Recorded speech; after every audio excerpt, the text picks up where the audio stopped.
Hello everyone from a beautiful day. On a deserted island of this vast planet, a young woman named Jen is lying unconscious on the beach in her life jacket. She awakens to find her friend Brad, also unconscious nearby. Rushing to him, she's horrified to discover a piece of coral lodged in his stomach. With no help in sight, Jen screams but gets no response. She quickly removes her backpack and life vest, then drags Brad further up the beach to avoid the incoming tide. After pulling out the coral, she presses a scarf against his wound to stop the bleeding. She then ventures into the nearby woods, finds a coconut, cracks it open with a rock, and rushes back to pour the water into his mouth. Sadly, she finds that Brad has passed away. Heartbroken, she clutches his face, calling out his name, but her friend is gone. This deserted island is tiny, with just a small strip of beach bordered by dense jungle. Overwhelmed, Jen wanders around, circling the island until she ends up back where Brad's body lies.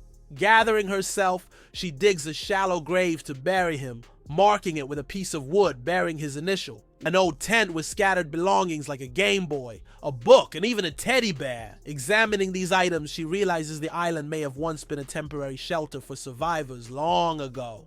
That night, heavy rain pours down, and Jen uses a jacket and some leaves to shield herself.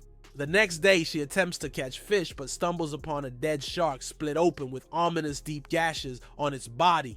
Wondering what could have done this, she sharpens a stick into a spear for protection. Days pass with Jen scavenging for supplies. One morning, she notices a suitcase and a bucket drifting in the water.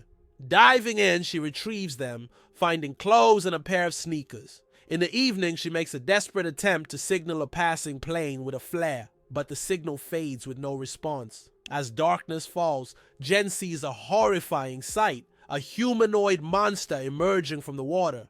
Frightened, she hides, remaining alert for any sounds or movement from the creature. On the 9th day, Jen's luck changes when she finds two other survivors, her boyfriend Lucas and their friend Mia. Elated, she embraces Lucas and shares her ordeal, including warnings about the monster lurking in the ocean.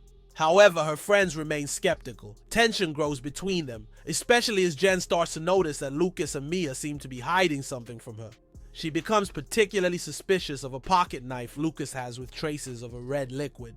One night, the monster attacks again, this time taking Mia. Lucas and Jen are left shocked and horrified, hiding in the jungle. The following morning, they decide to try escaping on an inflatable raft. However, the monster doesn't wait for nightfall this time. It attacks them during the day, breaking the bottom of the raft and dragging Lucas into a dark hole on the ocean floor, leaving Jen to swim back to shore alone. Determined to survive, she returns to the island and prepares for a final showdown with the creature. She sharpens tree branches, sets traps, and uses bones from an old grave as makeshift weapons. That night, she lures the creature into a circle of dry sticks, which she sets ablaze to trap it. Seizing the moment, she attacks with a spear, piercing the creature repeatedly. After a fierce battle, she finally defeats the monster by decapitating it. Exhausted and injured, Jen watches dawn rise on the now burning island. Holding up the beast's head as evidence of his ordeal, he hobbles towards the raft, hoping the flames will serve as a sign of rescue and put an end to his nightmare on this cursed island. Today's movie summary is here. Don't forget to like the video and subscribe. See you in the next summary.